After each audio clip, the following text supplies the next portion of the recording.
हरे कृष्णा। आप सभी का हमारे चैनल सुकून भरी बातों में स्वागत है। कार्तिक मास की शुक्ल एकादशी का दिन अत्यंत पावन माना गया है।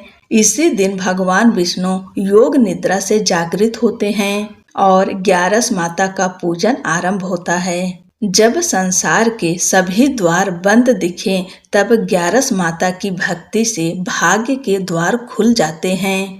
इस व्रत और कथा को सुनने मात्र से जीवन की नकारात्मकता दूर होती है। परिवार में सुख, शांति और समृद्धि का वास होता है। भक्त प्रेम और श्रद्धा से जब ग्यारस माता का नाम लेते हैं तो माता उनकी हर मनोकामना पूर्ण करती हैं। इसलिए आप सब एकादशी का व्रत रख रहे हैं तो भी, नहीं रख रहे हैं तो भी, लेकिन आज के दिन ग्यारस माता की कथा अवश्य सुने। आप सब ग्यारस माता का ध्यान करते हुए कथा का श्रवण करें। एक बार एक राज्य में एक राजा राज्य करता था। राजा बहुत ही बुद्धिमान और बलशाली था।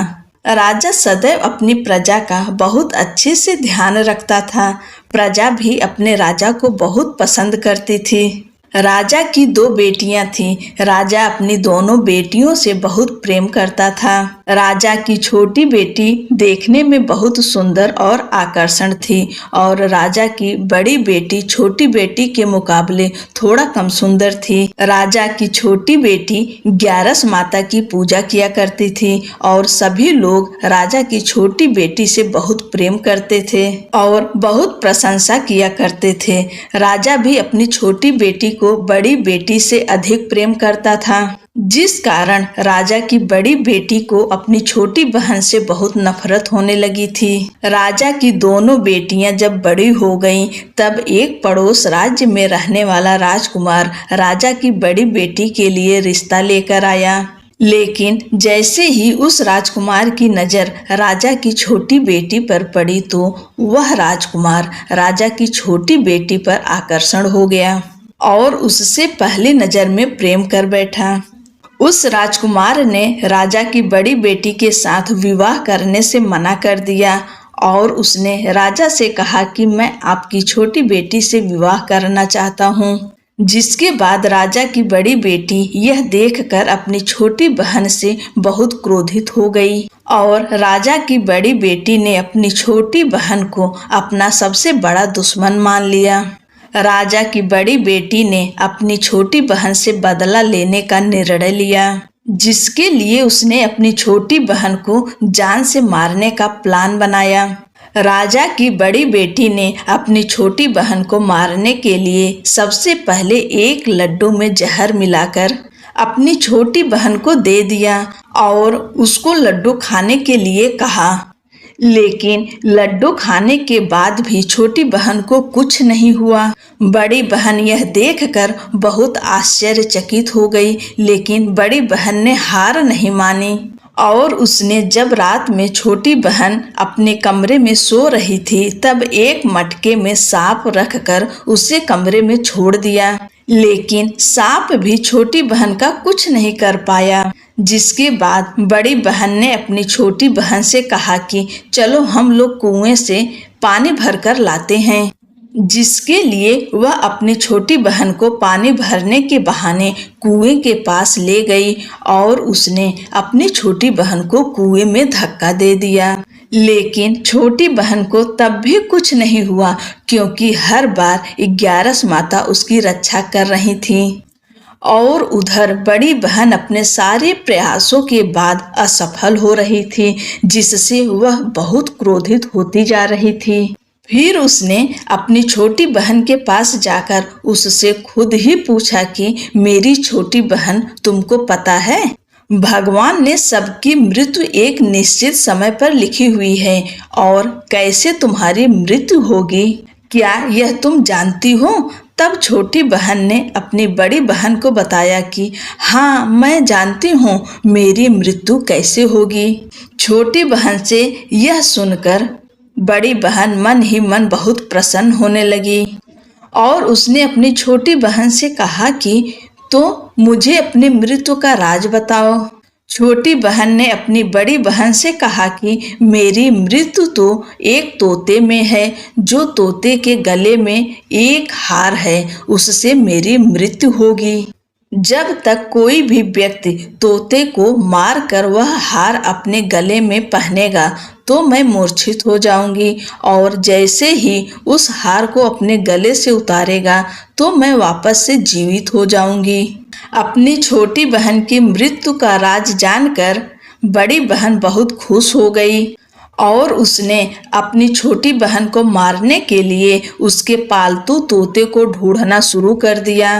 और छोटी बहन को इस बात का आभास हो गया था कि कोई उसकी जान लेना चाहता है, जिसके लिए वह अपने पिताजी के पास गई और उसने अपने पिताजी से कहा कि पिताजी, मेरी मृत्यु के बाद आप मुझे जलाइएगा मत, बल्कि आप मुझे अपनी पुरानी वाली हवेली में एक पलंग में लिटा कर छोड़ दीजिएगा।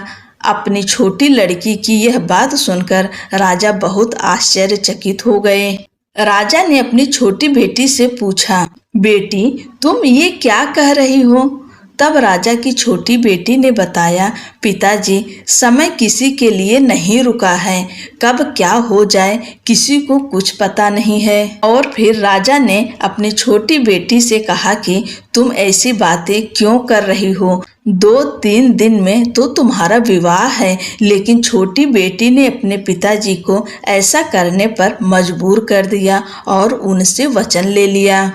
राजा ने भी अपनी छोटी बेटी की बात स्वीकार कर ली और 2-3 दिनों के बाद जब शादी का समय आया तब राजकुमार बारात लेकर राजा के घर आया और राजकुमार और राजा की छोटी बेटी का विवाह शुरू हो गया।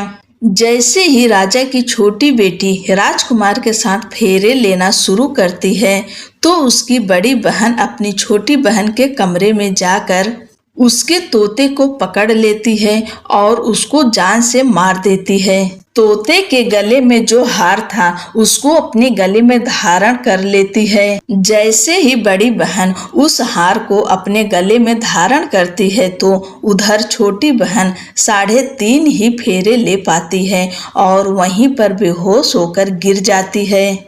जिसके बाद राजा ने बड़े बड़े दर्द हकीमों को बुलवाया और अपनी छोटी बेटी का इलाज करने के लिए कहा।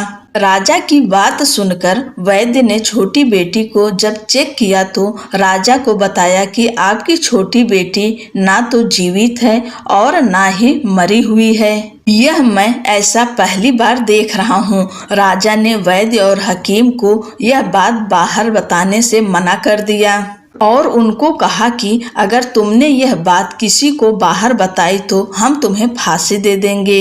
राजा ने अपनी छोटी बेटी को पुराने महल में ले जाकर एक पलंग पर लिटा दिया और वहां पर कुछ सैनिक को तैनात कर दिया। वापस अपने महल पर आ गया। राजा की बड़ी बेटी अपने पिताजी के पास आई और कहने लगी, पिताजी, अगर यह शादी संपन्न नहीं हुई तो आपकी इज्जत का क्या होगा? आप कहें तो मैं आपकी इज्जत बचाने के लिए राजकुमार से शादी करने के लिए तैयार हूँ। जिसके बाद राजा ने बड़ी बेटी को छोटी बेटी के कपड़े पहनाकर मंडप पर भेज दिया। लेकिन राजकुमार यह जान गया कि यह राजा की छोटी बेटी नहीं है, बल्कि यह राजा की बड़ी बेटी है। लेकिन जब राजकुमार ने शादी करने से मना किया तो सभी लोगों ने राजकुमार को विवश करके राजा की बड़ी बेटी से बचे हुए फेरों को संपन्न करा दिया और विवाह करवा दिया। जिसके बाद राजकुमार राजा की बड़ी बेटी को अपने महल ले गया। राजकुमार राजा की बड़ी बेटी से ना तो बात करता था, न ही उसको पसंद करता था और ना ही उसके आसपास भटकता था। और राजकुमार ने यह फैसला लिया था कि वह अपनी प्रेमिका को ढूंढ कर रहेगा और यह जानकर रहेगा कि उसके साथ क्या हुआ है। एक दिन राजकुमार अपने घोड़े पर सवार होकर राजा के पुराने महल के पास पहुंच गया, जहां पर उसने कुछ सैनिकों को देखा। महल के पास पहुंचकर राजकुमार ने जब महल को ध्यान से देखा तो वह समझ गया कि यह तो हमारे ससुर जी का महल है। तब राजकुमार ने सैनिकों से पूछा, तुम लोग यहाँ क्या कर रहे हो और इस महल के अंदर उस पलंग पे कौन लेटा है। जिसके बाद सैनिकों ने बताया कि यहाँ पर राजा की छोटी बेटी लेटी है। यह सुनकर राजकुमार बहुत प्रसन्न हो गया और वह तुरंत अपनी प्रेमिका के पास पहुंच गया और उसकी सेवा करने लगा। जैसे ही रात हुई तो राजा की छोटी बेटी उठकर खड़ी हो गई। राजकुमार यह देखकर बहुत खुश हो गया और उसने अपनी प्रेमिका से पूछा कि तुम यहाँ क्या कर रही हो, तुम मेरे साथ मेरे घर चलो।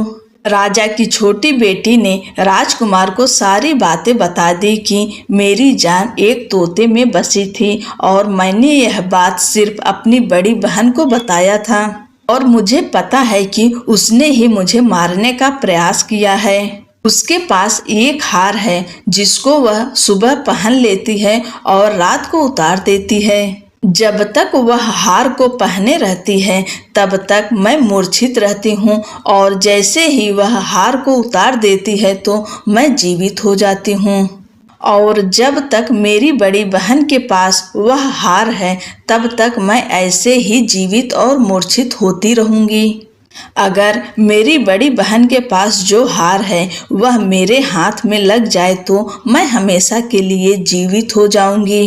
राजकुमार यह बात सुनकर राजा की छोटी बेटी के पास रहने का निर्णय ले लिया और उसने अपने बचे हुए सारे फेरे उस पलंग पे लेटी राजा की छोटी बेटी के साथ ले लिए और अपना विवाह पूर्ण कर लिया और वहीं पर ही रहने लगा। देखते ही देखते कुछ समय में राजा की छोटी बेटी और राजकुमार की पत्नी पेट से हो गई। एक दिन राजकुमार को किसी काम से बाहर जाना पड़ा। तब छोटी बहन के पेट में बहुत तेज दर्द होने लगा। जिसके बाद उसने 11 माता का आवाहन किया। जिसके बाद वहां पर 11 माता प्रकट हुई और उन्होंने अपने भक्तों के दर्द को दूर किया और एक पुत्र की प्राप्ति करवाई। और वहीं पर अचानक से राजकुमार भी आ गया। राजकुमार ने 11 माता को देखा तो वह आश्चर्यचकित हो गया और उसने तुरंत माता को प्रणाम किया और 11 माता ने राजकुमार से कहा कि जब तुम्हारा पुत्र 5 वर्ष का हो जाए तो तुम अपनी पत्नी का हार लाकर इसके गले में डाल देना। और देखते ही देखते राजकुमार और राजा की छोटी बेटी का पुत्र 5 वर्ष का हो गया। तो राजकुमार अपने बेटे से कहता है कि बेटा, मैं कुछ काम से बाहर जा रहा हूँ, तुम अपनी माता का ध्यान रखना। और वहाँ से चला जाता है। राजा को बाहर निकलता देख बड़ी बहन के सैनिक देख लेते हैं और बड़ी बहन को जाकर सारी बातें बता देते हैं। जिसके बाद बड़ी बहन अपनी छोटी बहन के पुत्र को वहां से उठवा लेती है और उसको मरवा देती है। छोटी बेटी के पुत्र के 2 टुकड़े करवा देती है। पहला टुकड़ा चक्की के पास छुपा देती है और दूसरा टुकड़ा अपनी पलंग के नीचे रख देती है।